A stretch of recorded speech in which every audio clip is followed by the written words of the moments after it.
So I'll kick things off. It's 9. Do it. So, welcome to Grand Rapids and Lansing Market. It's morning. So we're going to talk about RevOps today. So if we can actually works. It's not working. Technical difficulties. But we're going to talk about RevOps. So I'll introduce Tom in a minute. But before, so full throttle approach. Before I start, I want to thank sponsors just kind of throughout the season. People that participate with giving either food or venue space or those pieces. So thank you. I want to call up Dan Morrison from the White Cats. He's going to talk a little bit about the new space and kind of go over just a little logistics. So Dan. My volume maybe. Yeah. Maybe you can do that while he talks. Welcome. Thank you. Yeah, we appreciate you guys coming out. This is one of our very first events actually in this new space. We've had a couple of conversations about what's taking place behind us, and yes, this is part of a multi-year, multi-million-dollar renovation. This is phase 2 of that. We'll probably have another 3. So still a bunch to go, which is great. So those of you that are in Lansing, they can't see us. You need to come over and check out the stadium. It looks very different than what you've probably seen in the past. It's a the ballpark. So a couple housekeeping things just real quick. Obviously, everybody's found looks like food and beverage in the bar area. Restrooms, restrooms both here for use inside the Untitled clubhouse. So feel free to move about, make yourself comfortable. And then if anybody has any questions or comments afterwards, we'd love to hear them. We're looking to look at this space for events. So today is a setup that looks like something that you could use it for, whether that be for meetings, whether it be for company outings, do holiday parties in here. We also have a space that's connected downstairs, which has batting tunnels. So unfortunately, not ready for today. You guys can't go take swings, but normally we're going to allow people to go out and take some swings in the batting tunnels. And so, yeah, that could be all part of a space that someone can use on what they are interested. So let us know. We've got plenty of staff that's available to answer questions. Yeah. Look forward to today. Thanks for thinking of us. Thanks, sir. Thank you. This item smell right there. It looks like right there. So watch your smell. So today's sponsor is One Little Step. So thanks for providing food, Abigail, wherever you're at. Thanks for picking that up this morning. So appreciate that. Just a little bit of logistics. So if you haven't signed up, I think that's probably where you heard of this, but if you haven't already, sign up for our HubSpot user group. So you can actually sign up for the group, but also our LinkedIn connection. So if you haven't, I'd like to announce that, so 2 years, I think we've actually been participating in this Hub group, and it went from, I think, 11 people when I took it over in the group. We have over 100 people now that are a part of the official group. And then on LinkedIn, 161. So thank you very, very much for sharing, continuing to promote, add your team members. We continue to grow on this 2-year mark. So I love it. Trying to build a community. At the end of this, I'm going to have a survey. I want to know if everybody's interested in doing maybe a happy hour for Q2 events. So please take the survey. Let us know how the speaker did, the topic, other ideas that you have. Just let us know. We kind of take that feedback always and look at it and try to adjust what we're doing from a quarterly basis. So thank you for getting involved and ask questions, but thank you very, very much for participating. So let's introduce Tom. So I will all kinds of nice things to say about Tom. So Tom has been somebody I've worked with, I think, in 3 different roles. So early on, when I took over in marketing with SalesPad, Tom was there as the director of sales, ended up being a client, and now is able to bring him back out into the One Little Step team. So Tom's great at what he does, continues to just address this whole marketing, sales, customer success piece. So I'm looking forward to what he's talking about today. But everybody, Tom. So I guess you can hear audio super well. So I'm going to stand close to this way. So sorry for those that really want to see me in front, but I'll be over here. So thank you, Adam. I appreciate it. A little bit of an intro about me. So as Adam mentioned, I am Tom Rao. I'm the Vice President of Revenue Operations at One Little Step. If you're not familiar with us, we're a HubSpot partner, also a growth marketing agency here in town. Personally, I grew up just north of here in Kent City, Michigan. Not sure if anyone's ever heard that, but about 20 minutes from here. little tiny town. Married for 13 years to my wonderful wife, Jamie. I have two great kids, Miles and Gracie, and a great dog. That's Gary right there. I've always wanted a dog named Gary, and now I have one, so that's great. Personally, I love to golf. I golf way too much. I actually just got back from Arizona 2 days ago when I was playing some golf. Fish a ton. I played drums since I was about 6 years old in punk rock bands, screamo bands, you name it. And I love to bake. Humble brag, that's one of the cakes I made up there. Basically, 4 years ago during COVID, my son had a fourth birthday party and everything was closed. So they're like, figure out how to make a cake. So, 20 episodes, Great British Baking Show later. There you go.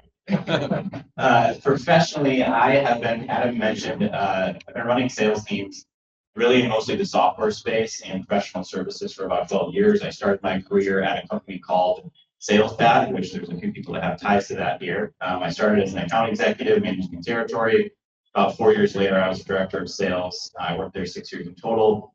Went to another company called Envoy B2B, another tech company here in town, where I basically started their sales department. They were more of a startup. And then most recently, I was the VP of sales and account management at a company called Fairsoft, a financial technology company, where I was running new logo expansion and retention sales. And fun fact about me, unlike most salespeople, I love CRMs. I've spent my whole career setting them up, using them. I don't complain about them. I love them, although a lot of the teams that I've had, they do complain about them. But there'll be that. So I don't know how many have been to a hub before. I see some familiar faces. This one might be a little bit different. What I'm not is I'm not a HubSpot admin, right? I'm someone who has used CRM systems my whole career to run my teams. So I'm going to give you a little bit different flavor maybe than you're used to. I'm not going to go through a ton of features or anything like that.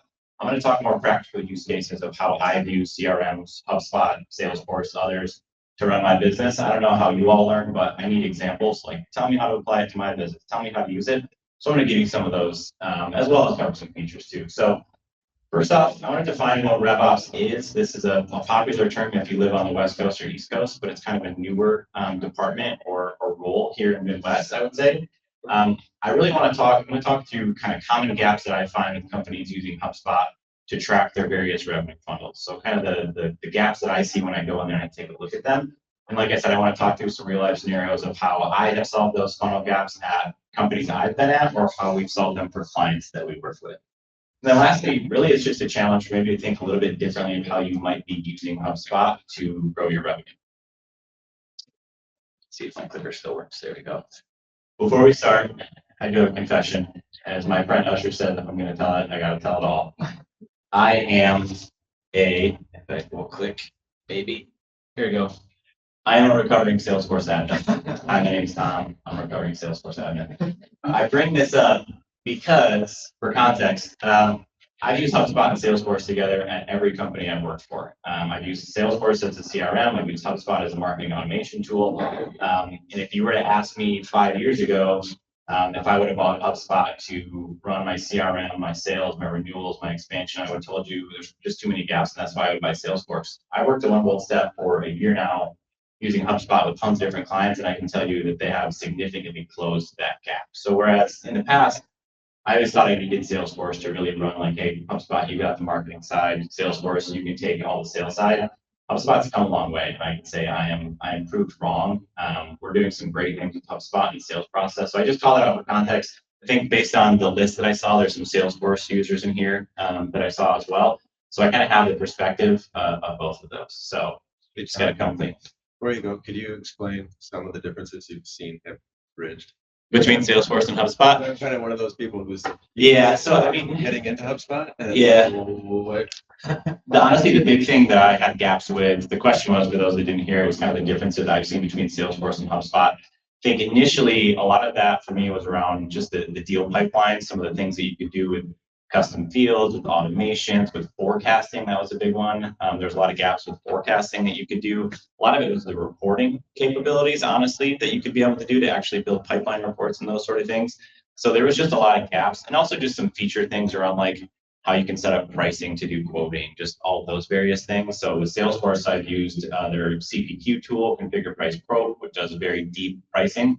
HubSpot really couldn't touch that. And now with the HubSpot ecosystem, though, you can find tools that actually do that and complement it. So even if HubSpot itself doesn't do that or doesn't have all the features, there's so many add-ons and those sort of things that you can. So a lot of it was just that deal management side that it really lacked. I've also used Salesforce for contract management. So in software, it's a lot of contract-based renewals. And again, HubSpot, with some creativity around your deal pipelines and those sort of things, you can actually accomplish a lot of that now. So, yeah.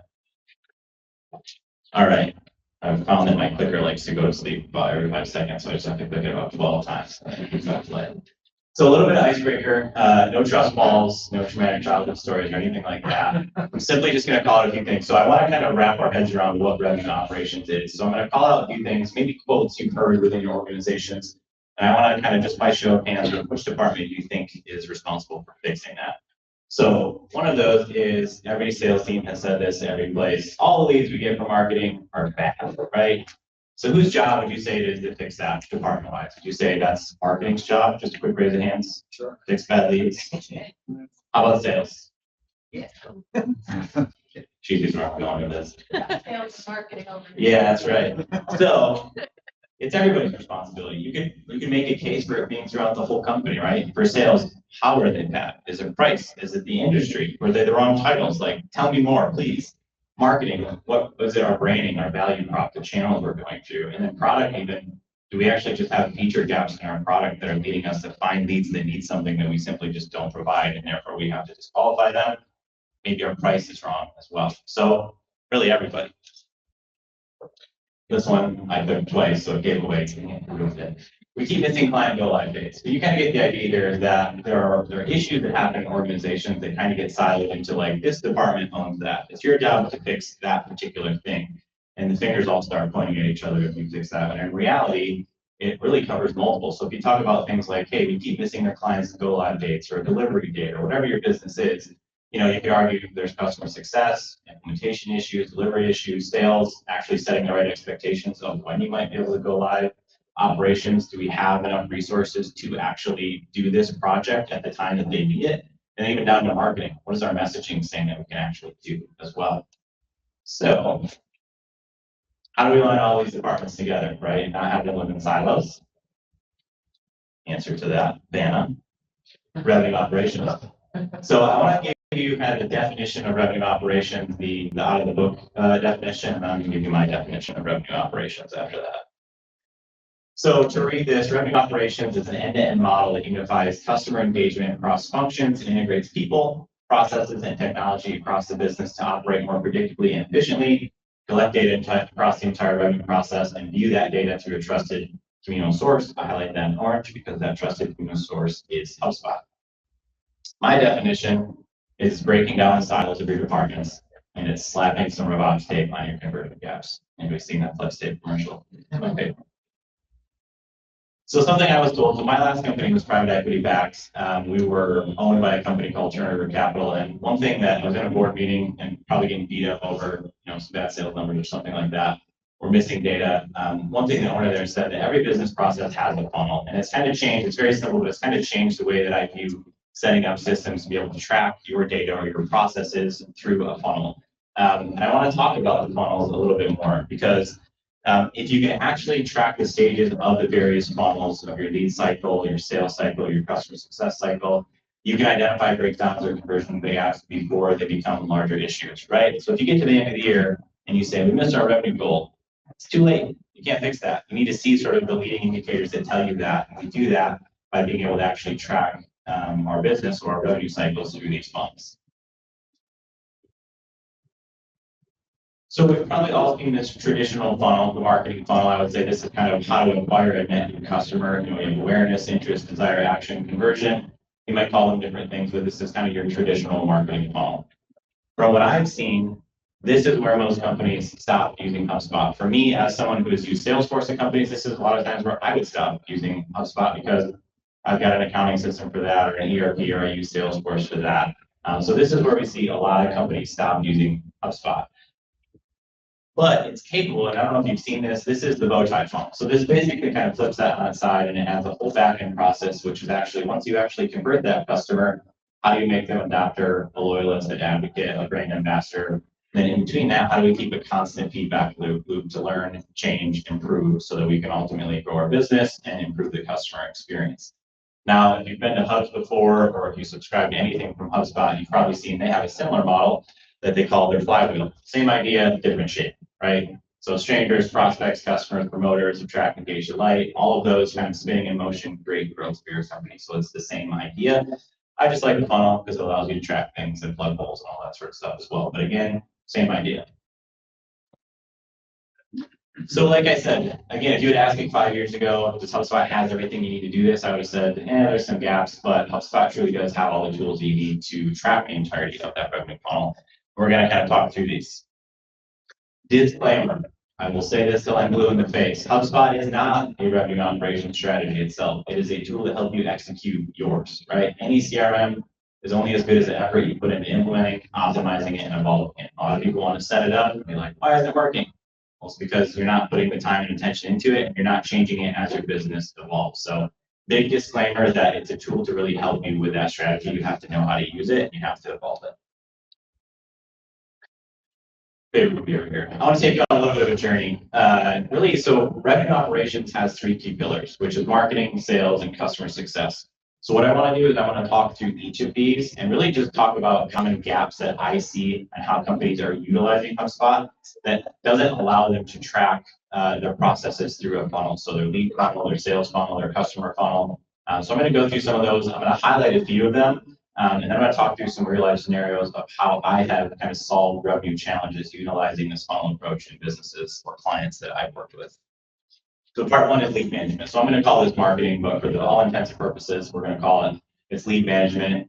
Each of these could have their own micro funnels within them, right? You could look at just the awareness part of the funnel. You could just look at the, attract part of the funnel, but we're going to look at lead management today specifically. Oops, go back one.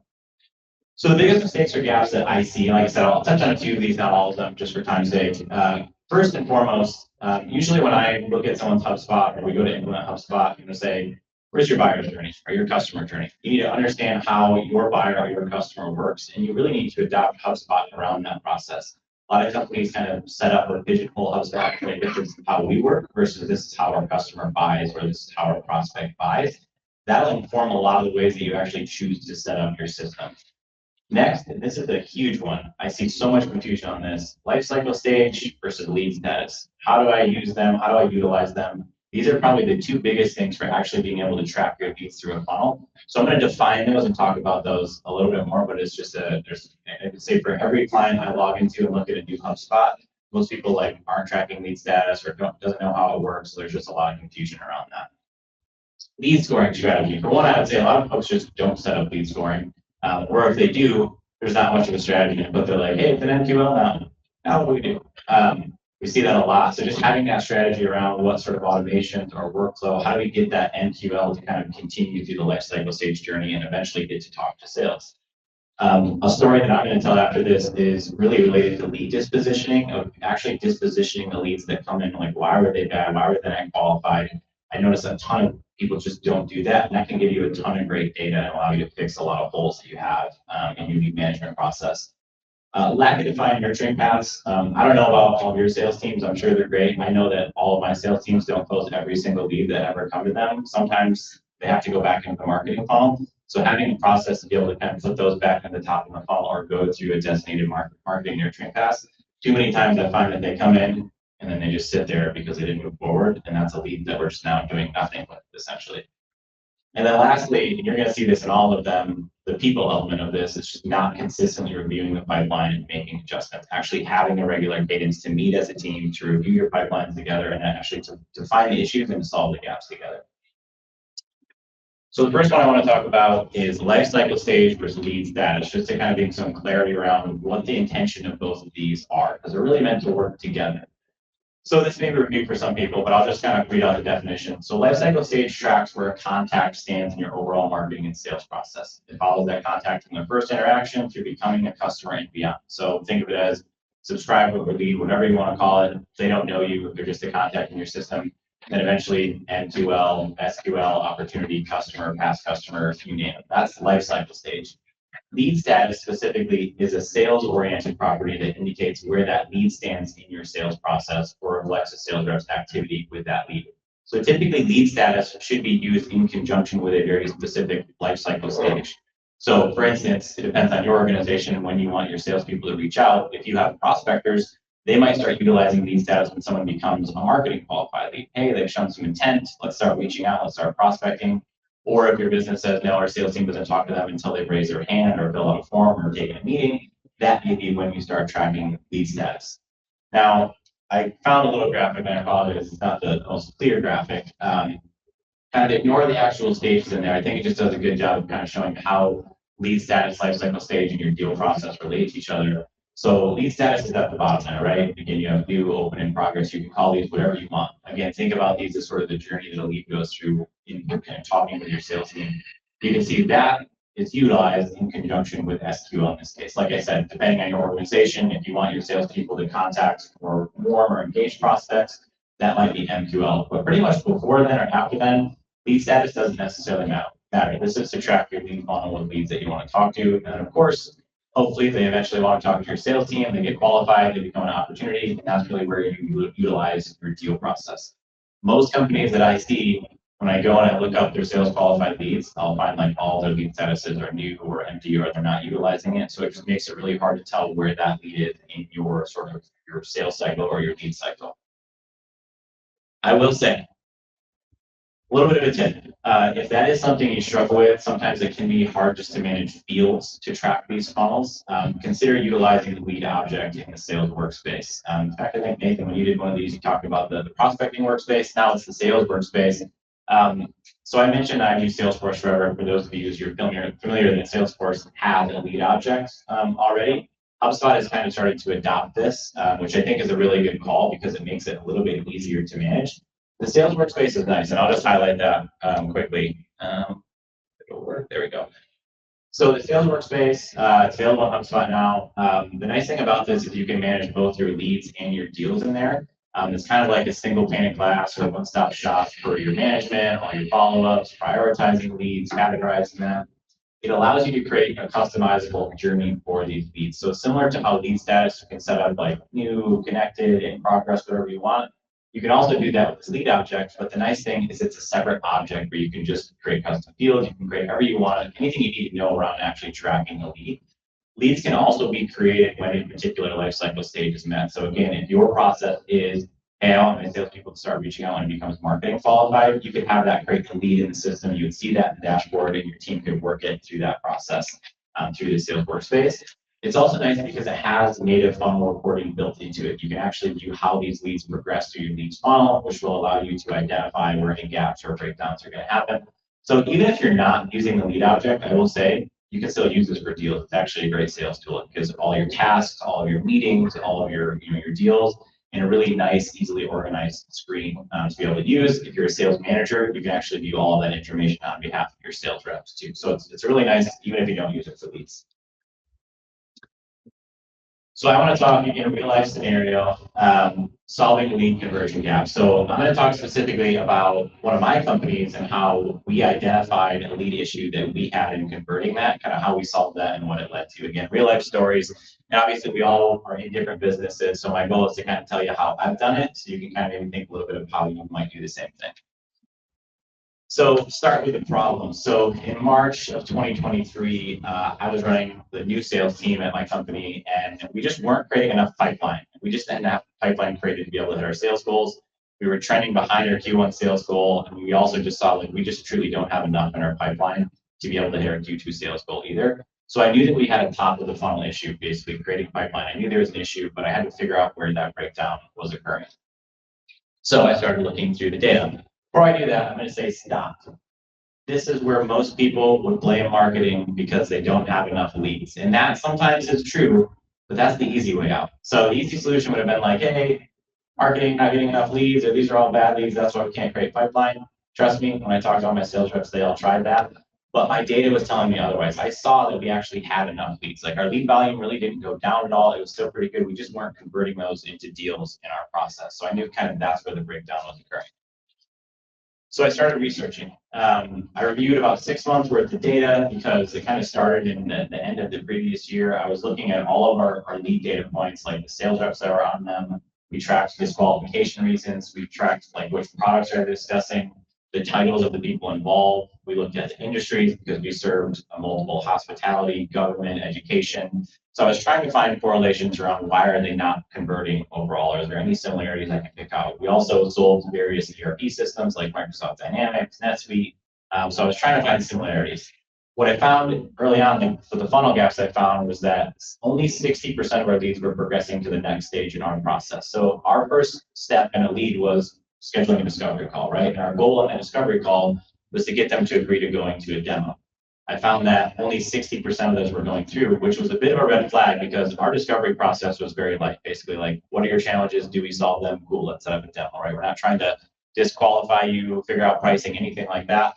So it was a little bit odd. Also, when I saw that over 60% of those disqualified leads had a DQ reason of price or no budget, I started scratching my head because we really shouldn't be talking about price.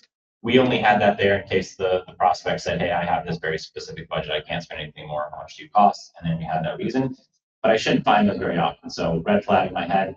I also found that two of our sales reps in particular owned most of our stuck leads. That basically means they didn't progress to the next stage. We kind of completed the discovery call and they didn't go anywhere after that. So now that I actually had some direction based on this data, I didn't have to just try to go find it, in the abyss. I had directionally of where things were going wrong. I began reviewing those discovery calls. So we used a tool called Gong. It was a call recording software, recorded every discovery call. So I was going through and kind of watching the ones from those two sales reps, watching the ones that had that reason of price or no budget. And what I found was our sales reps were straying from our discovery guidelines. So we had a discovery guide that they were supposed to use, and it was very simple, just basically talking about the challenges, why you're looking for a solution. I found that they were asking way more questions all of a sudden than they had been trained to do, which made me scratch my head. So I talked to some of them. What I found out is we had developed what we call the case of reverse telephone, which essentially was a salesperson would close a deal. It would go to our implementation team. They would set it up. Implementation team would run into a small snag and go, hey, salesperson, don't ever sell a deal like that again. You got to ask these questions. You got to find these things early on. We can't have that. So all of our salespeople were basically gun shy now and starting to ask a million questions to try to disqualify everybody first. Like basically, you're only coming in if you're the perfect prospect, which is not what we wanted them to be doing at that stage. I also found that our sales reps were asking about budget on this call all of a sudden. They were at meeting with, hey, what's your budget for this? Which again, we haven't demonstrated any value in that call yet. So why are we asking them about pricing, right? We should be doing a demonstration so they can see the true value. And then we talk pricing. A lot of our reps just weren't asking for the next meeting on the call, saying, hey, I'll send you some time so it works for you, which again, we train them all like on the call, pull up calendars. So you don't have to have the pain in the butt process of trying to schedule. And then lastly, some reps just weren't following up on leads. So just bad training issues. So that's when I went into solve mode. So we created a simplified discovery guide and we retrained the team. This is our discovery process. This is what we have to do.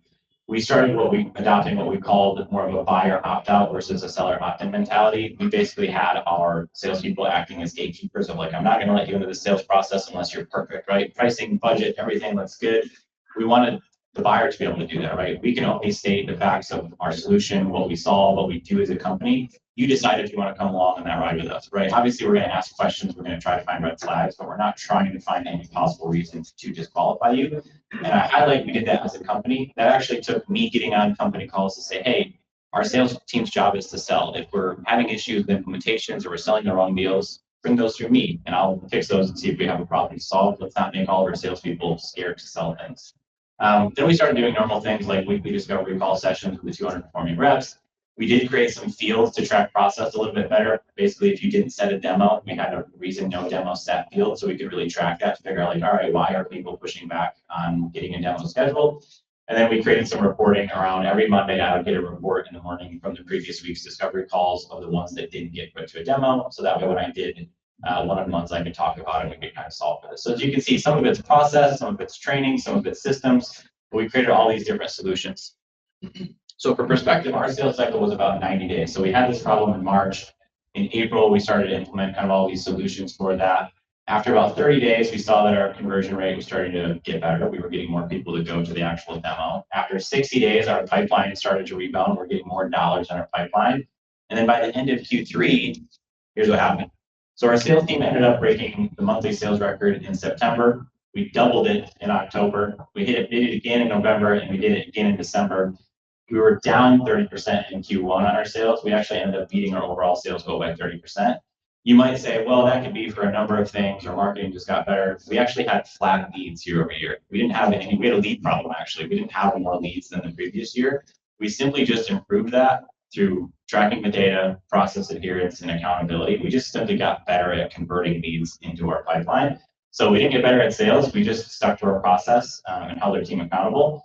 What actually ends up happening is what you find is when you get really good at something, you break something else. So what we found is we created an issue further up the funnel because now marketing had a new benchmark for how many leads they had to provide us because we got so good at churning through those. So as you can tell, kind of a recap, I would have been lost without that data, right? I would have been like, hey, marketing, you're just not giving us enough leads. Keep sending more leads over. And my team would have been doing the same thing. And we probably would have been wasting really good leads, honestly, because our process wasn't very solid. So we could only do this because we required the right data. We held our team accountable to that. And we had a cadence for actually reviewing this, right? We did monthly review calls where we're looking at this, and we did weekly one-on-ones with our sales team to kind of keep pushing this. So kind of shows you if you have that data, you track it, how you can kind of solve some of these revenue issues. All right, part two, sales and deal management. So this is one where I've spent a lot of time, obviously running sales teams. So this one I might be a little more passionate about even. So some of the biggest mistakes that I see just from being able to actually track conversions through your sales process. So I find a lot of times that companies are creating deals well after they've been qualified, as in like you're waiting for the perfect prospect before you put a deal into the system. I find a lot of companies' deal stages are what I would call the scientific term fluffy, or not factual, right? Like warm, cold, hot, those sort of things. Like that's not a real term. Their deal stages are not linear. So I'm not saying your sales techniques or processes need to be linear, right? Sales is not a linear thing. It's chaotic sometimes, but the process in which someone runs through your sales process should be linear.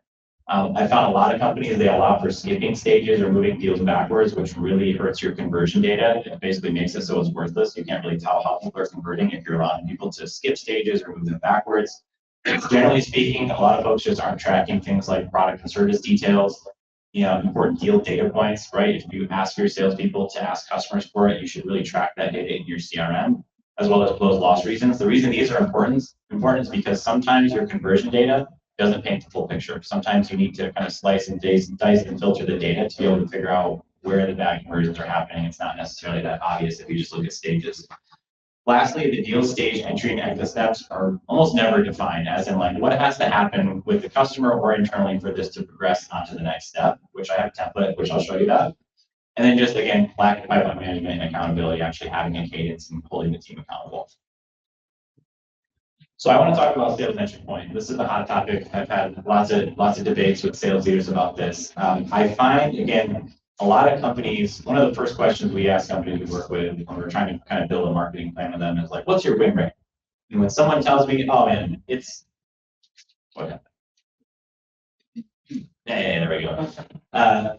Sometimes I get things like, oh, it's 80%. Like anytime we talk to anybody, we close the deal. And I go, that's a problem, right? If it's 80%, either you're not charging enough or you're not talking to enough people. 80% win rate means basically you're only talking to the perfect customer.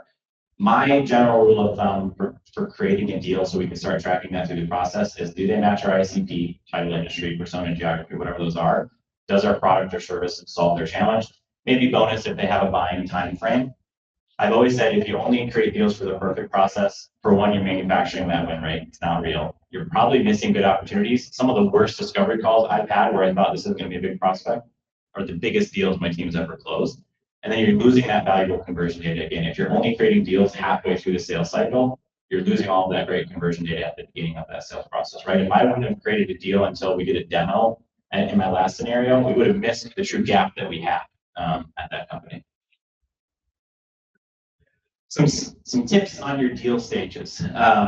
This is actually a HubSpot term that I kind of stole from them and I really like. Every stage needs to be required, factual, and inspectable, right? Again, no more warm, cold, hot. They have to be actual things, negotiation, proposal send, actual things that you're doing in the sales process. Always require fields for data you require your sales team to collect. I hear a lot of complaints like, man, I don't want my sales team to have to put all that information in.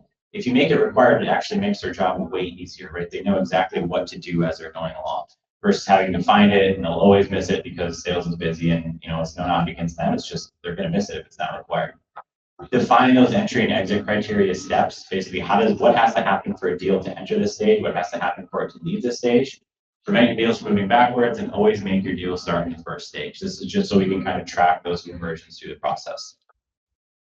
So this is the template that I use, and everyone will get this deck. This is really helpful for me. It's almost kind of a bit cathartic. It helps you go through your process. So at my last company, we were having, when I first started, a lot of conversion issues. Deals were falling through. We were kind of behind our sales goals. So we basically mapped out our entire sales process using this template. We started in Excel and kind of made a really huge list. We kind of whittled it down to more of a palatable template like this. But basically at the top, you have all the stages of your deal process. You lay out a goal, like what are we trying to accomplish at this stage? Who owns it? What do we need to learn from the buyer? What do we need to communicate? What automation needs to happen in the background of our CRM? And then what deal data points are crucial to capture? And then we lay out the entry criteria, exit steps, any additional resources like quoting templates, pitch decks, competitive battle cards, anything like that the team should be using at this stage, and then required fields upon the deal leaving this stage. This is actually one from my previous company that we used. So this was our first stage. This was the company that I went through that lead scenario with. So whenever our first step was discovery schedule, right? As long as I met that initial ICP, we would create a deal, we would just schedule that discovery. And then these are all of our actions. Basically, the goal of that was to complete the discovery, make sure that they have a pain that's measurable and bound by time. We need to communicate at this stage that we integrate with your ERP solution. That was a big, like, we have to integrate to your ERP for us to work with you, and we solve your business challenges. These are what we need to learn from them. If it wasn't a fit or they wouldn't move forward, you can see number 3 there. Basically, you have to assign a disposition track. That's where we were seeing things like price, no budget. That's how we found that data, is because it was required.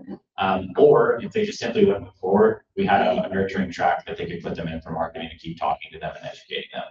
We laid out the entry criteria, the exit steps. Some of those are things we needed from the customer. Some of those are internal things that had to happen. Blueprints, resources, we linked all of those in here, and then here's the actual field through required for it to leave this stage. So again, we built this. It was actually a good way for us to always come back when things were broken and say, are we actually doing this as a company? Are we following these guidelines? Are we following these steps? So it's just a really helpful exercise to be able to lay out your sales process, and then kind of to make sure that your HubSpot is in accordance, with this, is actually doing all this.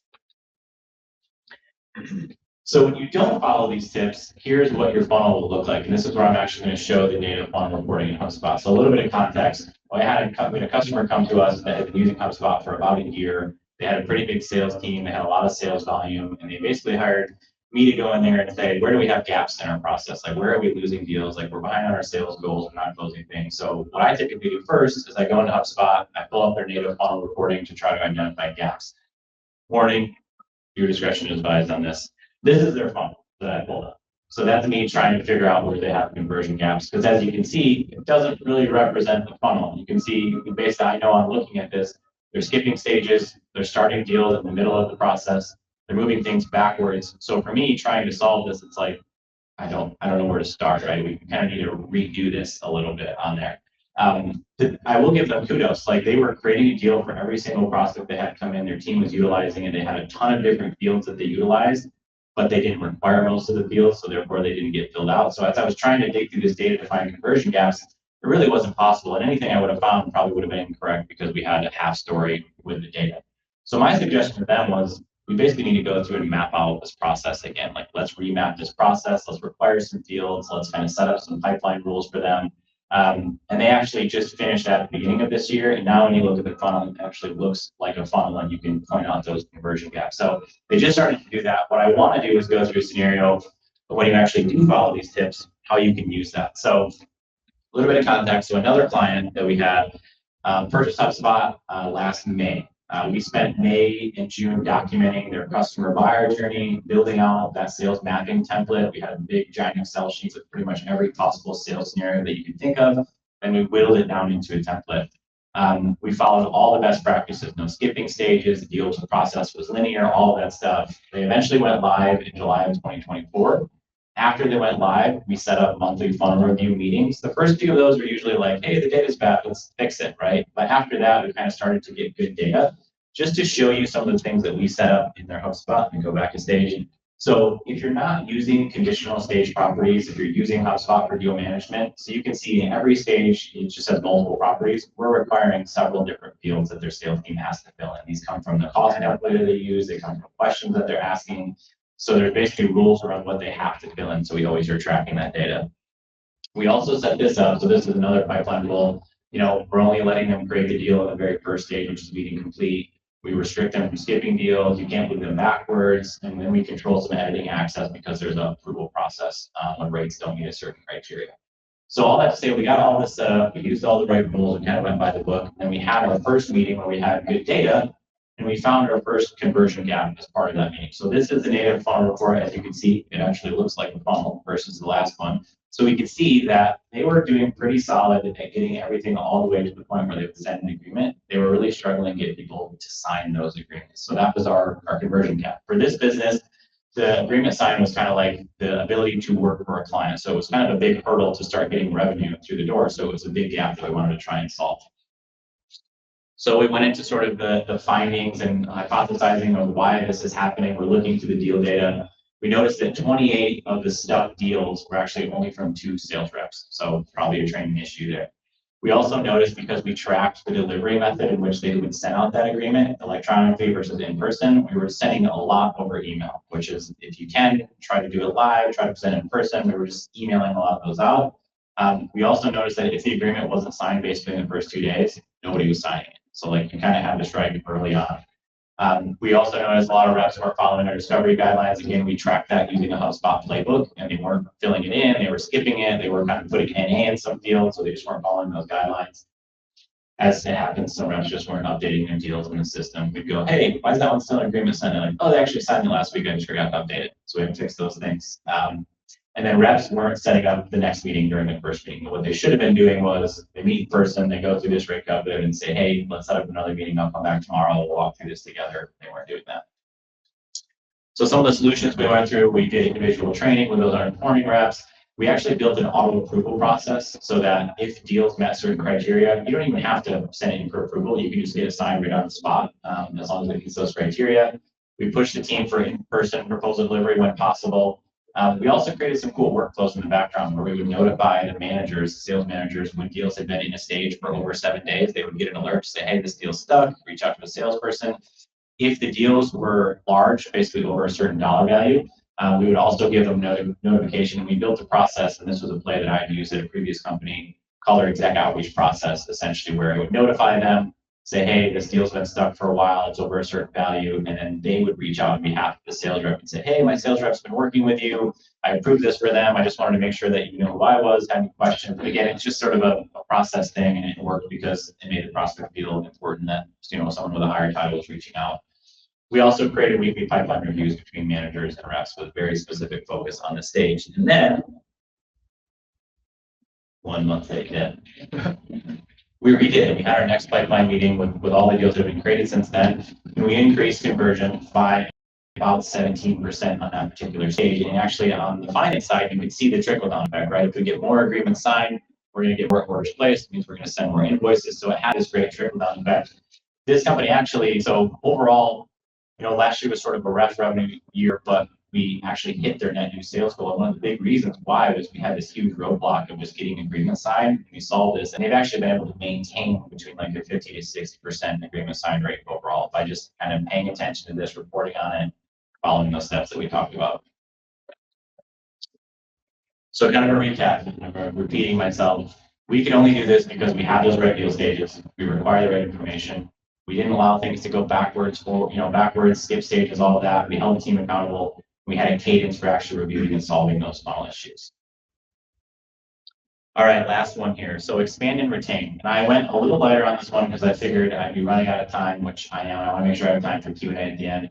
But this is, I would say, one of the areas that probably is the least utilized inside of HubSpot is using HubSpot to actually manage your expansion sales or retaining customers inside of HubSpot. So I'm going to call it a few things, and I have a really simple example actually of how when I came into One Bold Step, I made Adam do some things that he didn't want to do, but now it's working.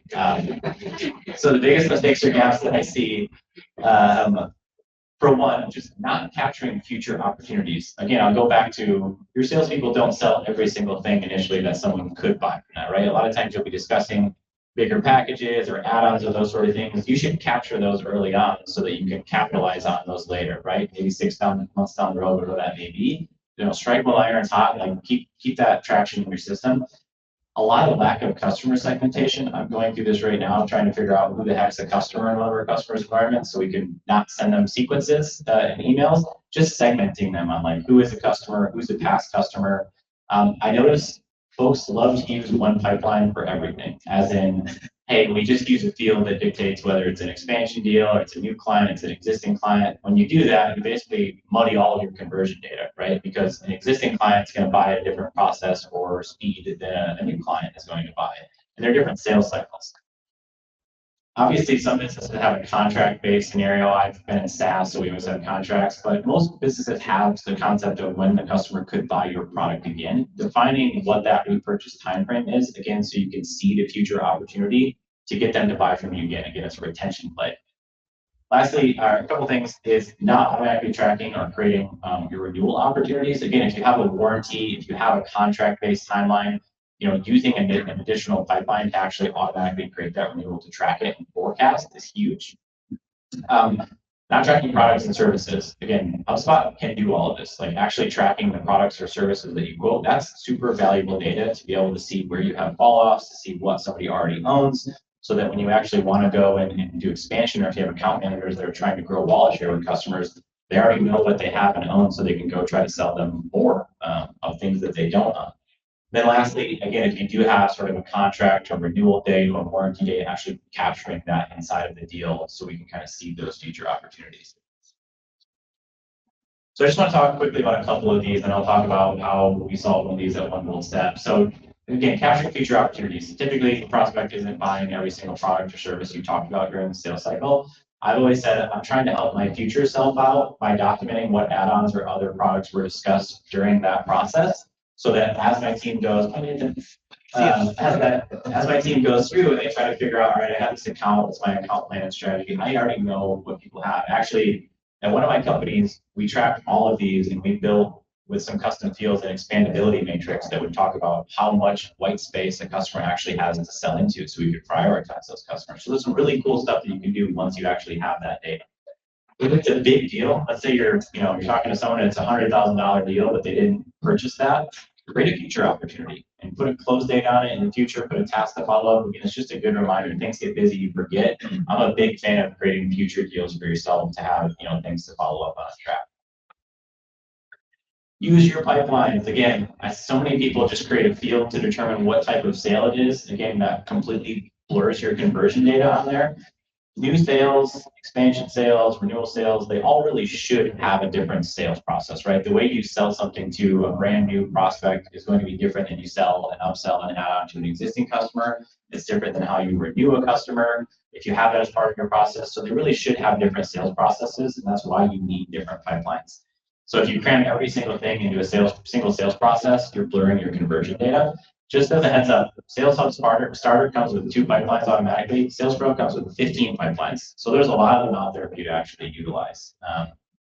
On the note of cramming every single sales process into a single pipeline, so I want to talk about my lovely company, One Bold Step, and when I came in. So like I said, we're a HubSpot partner, but we also do fractional marketing. So we have sort of a retainer basis that we work with our clients on. And when I started, I noticed that we had a single deal process, and we just had a field drop down that was like renewal or retain team, HubSpot deal, whatever that may be. They were all into that single sales process. So I said, hey, Adam, how do we track or forecast our renewals? And he said, Excel. And I said, okay, I think there's a better way. So we created a very, very simple one. I want to call this out because if you're not doing this, it's just a good, simple way to start out small. Basically, what we have is a workflow in our system now that when we close a new deal or renew a client, a simple automation runs that creates a deal in our renewal pipeline. It aligns the close date with the new contract end date, which is just a HubSpot field that we track. Then a task is created for our growth strategists who basically own the account 60 days before that says, hey, you got a renewal coming up, make sure you start talking to the customer about that. So we do all of this and we track it separately. This has actually allowed us to start forecasting our retained revenue inside of HubSpot versus outside of it. So we can see our new sales, our HubSpot sales, retainer revenue, renewed revenue, all in one spot and no more spreadsheets. So it's a glorious thing. Sorry, Adam. Okay. So I was going to do another story here, but I think I want to leave at least 10 minutes at the end for some Q&A. So if you want more stories, I have a lot of, I love stories. I have a lot of good stories of how my previous companies have used sort of the renewal or retention process to solve those similar funnel gaps, but I'm going to leave some time for some Q&A. So where do you start? Obviously, as a company, you have to figure out like, well, we already are using HubSpot, we already have Salesforce. Like, what can we do to implement some of these things? So I'm a big fan of the saying, how do you eat a whole elephant? One bite at a time, right? You can't do everything all at once. So just a few simple things that I usually start with. For one, I would really recommend documenting your buyer and customer's journey, or if you haven't, going back through it and actually looking at your HubSpot, your Salesforce, whatever it is, and actually seeing if your buyer's journey aligns with the process that you have. If they're fighting with each other, it's not going to work, right? If your process doesn't actually follow how your prospect buys or your customer buys from you, it's just simply not going to work. So do that again. I will say HubSpot has a ton of phenomenal templates that you can use. I link one in here and we'll send this out, but you can find they have customer journey templates, buyer journey templates, anything you can think of. It's kind of again one of those cathartic exercises just to go through and say, like, does our HubSpot actually align with what our customer is doing or what our buyer is doing? Maybe. Audit and map your sales process. So like I said earlier, whenever we get a new client, it says, hey, evaluate our sales process, see if we have breakdowns in our funnel. I pull up right inside of HubSpot, there's the analytics suite. If you're not familiar with this, there's some great reports in there, and they have deal funnel. You can filter on date ranges and all those sort of things, and you can see your funnel. If you pull it up and your funnel looks like that first version where it's very lumpy, you probably aren't following some of those guidelines that I mentioned before. So check that deal funnel to kind of see where the lumps are. If you are following it, you might automatically see some conversion gaps or places where revenue is kind of falling through the cracks. Really ask yourself, like, is our sales process linear? Are we capturing all the right data points? Are we requiring the right fields? Do we have clearly defined entry and exit steps? And then, like I said, there's a template above. That's really helpful for me to lay everything out. We'll send this out, and that could be something you use as well to kind of audit and map out your sales process. I would say the same thing with your lead process. They also have the same thing in the marketing suite. They have a lead funnel. You could do the same exact thing and figure out, are we actually converting through our lead funnels, or are we actually tracking the data to be able to do that? If not, let's start there. This is a huge one. This is one of the easiest things you can actually do, and it's just cadence and effort, is implement monthly funnel reviews. If you have really high volume sales, which my last company, we did have really high volume sales, so we were meeting weekly. We're doing 2 meetings per week where we were doing top of funnel meeting, then a middle of bottom funnel meeting because we had so much volume that it required it. But at least meet once a month. Like I said, in the beginning, it's probably going to be a lot of like, oh, we don't have the right data, we need to fix this, we need to track these things. But eventually you kind of start to find those conversion gaps and you figure out where you can fix those revenue leaks. So assemble your team. Typically, in our meetings, it was always me, our CRO, our VP of marketing, our director of RevOps, and basically all the people that can kind of contribute to solving these issues. We would meet, we would go through it, meet at least once per month. Build your funnel dashboard beforehand, right? I've joined these meetings and we're trying to basically find the data. That's not helpful. You don't want to spend time figuring out where the data is. You want to spend that time solving and searching and figuring out issues together. Then identify gaps, collaborate on the solutions, and then really hold each other accountable. Again, that's a big part of RevOps is alignment between your teams. Holding each other accountable is a huge part of that.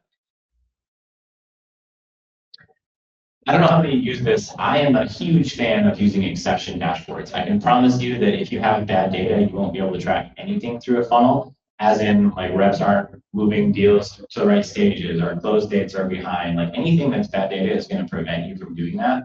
I use exception dashboards, and my rule basically is this dashboard should have nothing in it. If it does, that means we have to fix something. So something I would typically do would be like deals with past due close dates, contacts that don't have an owner, contacts without lead status, deals with no next scheduled activity. You all know what your important data points are. It'll help you know if things aren't getting updated. So I usually say, like, we're trying to make this 0. And this is something that I would review on a constant basis myself or with my team on that to make sure we're cleaning up data as we go.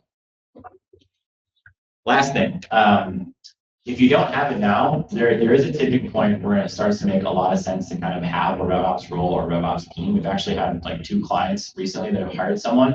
Kind of the signs that you might need someone in this particular role. For one, siloed data in departments. You're pointing fingers at each other if you don't know what the other people are doing. This is where RevOps can really help you kind of be that middle person to align everybody. If you feel like you're underutilizing your tech stack, again, that's another great reason to have a RevOps role. Inconsistent sales processes. This is a huge one and one that your customer feels is poor handoffs between your teams. That's a huge one, just being able to hand it off from marketing to sales to customer success and beyond. RevOps can really help you kind of solidify those handoff processes. Unpredictable forecasting. Again, as a sales leader, I was asked to give a forecast all the time, and I really relied on our RevOps director to make sure that our data was good, we were tracking it. You know, I had to be within 10% of my forecast goal, so they were a huge help in making sure that I could do that accurately. Also, if you have revenue leaks, or if you have really unclear revenue attribution, right? If you're not sure where deals are coming from, if you're not sure what marketing lead sources are leading to revenue, that's another good reason. Kind of put some stats in here. Companies that actually invest in a RevOps role, they usually see like a 10 to 20% increase in just productivity, making things easier for your sales team to be more productive. And then it just aligns people, marketing, sales processes, and you can see some great stats there. So I'm a huge fan of it. I didn't have it until my last company, and as soon as I actually had someone in that role, I'm like, holy cow, my life is so much easier. So, and then after you do that, all that's left to do is, come on, start your revenue engines. So that's all I got for you today. Again, I hope that was helpful. I know it's a little bit different than typical Hub.